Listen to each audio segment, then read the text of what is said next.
AI can make you more productive and still make your salary less defensible. Imagine Maya, a 32-year-old operations analyst earning $78,000 a year. Her company gives her an AI assistant. Soon, she finishes reports faster, resolves requests sooner, and supports a larger workload. But at her annual review, the pay band and promotion criteria are unchanged. Maya created more output. The question is, who captured the gain? Before she asks for a raise, buys another course, or applies elsewhere, she needs to separate three things: productivity, scarcity, and bargaining power. Productivity is only the first gate. It tells us whether useful output increased per hour. It does not tell us how the gain will be divided. The employer might raise salaries, increase margins, lower prices, improve service, reduce staffing needs, or simply expect everyone to produce more. So, AI saved me 10 hours is not yet a salary argument. The stronger question is, what valuable result did those 10 hours create? And can that result be connected to Maya's contribution? Faster work creates the possibility of more pay. It does not guarantee it. We already have evidence that generative AI can improve performance in particular work. In one field study of customer support agents, an AI assistant increased resolved issues per hour by about 14% on average, with larger gains among less experienced workers. That is meaningful. But the study measured productivity, not salary changes. A performance gain inside a task is not automatically a stronger labor market position. If a tool helps many workers reach a similar level, the company gains capacity, but each worker may become less differentiated. Current business evidence also challenges the simplistic story that AI immediately replaces everyone. Census researchers studying AI using U.S. businesses found task augmentation much more often than task substitution. Roughly 44% reported augmentation, around 10% substitution, and about 11% task creation. Approximately 95% reported no AI-related employment change. These figures describe adoption from late 2025 into early 2026. They do not predict later wages, but they reveal the tension. AI may help you today while changing which parts of your work remain scarce tomorrow. That brings us to the second gate, task position. Maya should not ask only, "Am I faster?" She should ask, "What can I now do that remains difficult for someone else to reproduce?" If AI drafts the report, but Maya knows which exceptions matter, understands the client history, catches operational risk, coordinates across teams, and owns the final decision, the tool may complement scarce judgment. If the job becomes a standardized sequence that another trained worker can reproduce with the same tool, her output may rise while her leverage weakens. This is why learning one fashionable AI application is rarely a durable salary mode. Tool access spreads, interfaces get easier, and templates are copied. Scarcity usually sits above the tool.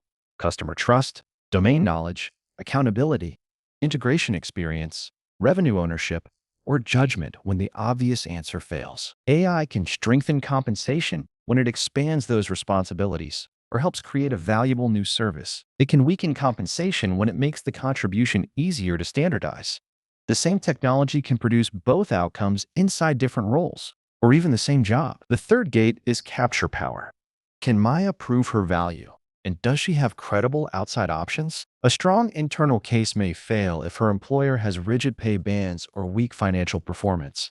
A weak external market may also limit bargaining power. As of mid-2026, U.S. labor market signals were mixed, and aggregate data cannot isolate AI's effect. Job switchers were seeing stronger median wage growth than stayers, but switching does not guarantee a raise. Benefits, stability, fit, and hiring risk still matter. There is another important limit.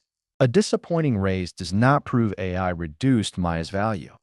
Inflation, interest rates, outsourcing, industry conditions, company budgets, and general labor market weakness could produce the same result. Employers may also share gains through bonuses, promotions, flexibility, or reduced workload rather than base salary. Early research has not established a general causal effect of generative AI on U.S. salaries. Maya needs a diagnostic framework, not a prediction. The three-part salary capture test: value, scarcity, and options. First, value. What measurable business outcome changed? Not just her personal speed. Maya could document shorter turnaround times, more customers supported, fewer errors, lower risk, additional responsibility, or revenue influenced. I used AI is not the case. I reduced the monthly reporting cycle from 5 days to 2 while taking responsibility for 2 additional accounts is closer. The goal is not to claim every dollar of productivity.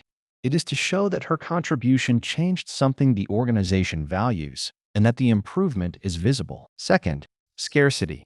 Which part of that result would remain difficult to reproduce if another qualified person received the same AI tool? If Maya's advantage is mainly prompt familiarity, training on another trendy application may not protect her for long. If her advantage is understanding exceptions, managing consequential decisions, integrating systems, or translating customer constraints into action, she has a stronger foundation. She should then ask whether AI is expanding that responsibility or moving it into a repeatable workflow. This identifies where her learning time may have the highest defensive value. Third, options.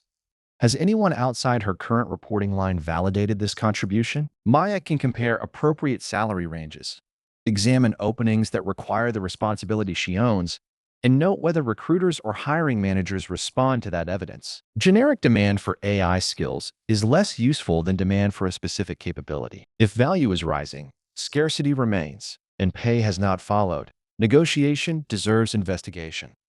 If standardized tasks are expanding but adjacent responsibilities are in demand, retraining may deserve investigation. If external employers value her contribution and her employer offers no path, exploring a move may be rational. The point is not that AI is secretly cutting every salary.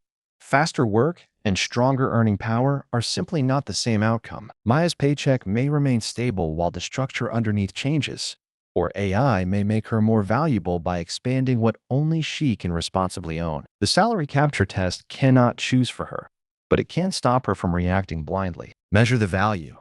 Identify the scarcity. Test the options. Future episodes will carry this same bridge from workplace change into emergency savings, retraining costs, and long-term wealth decisions.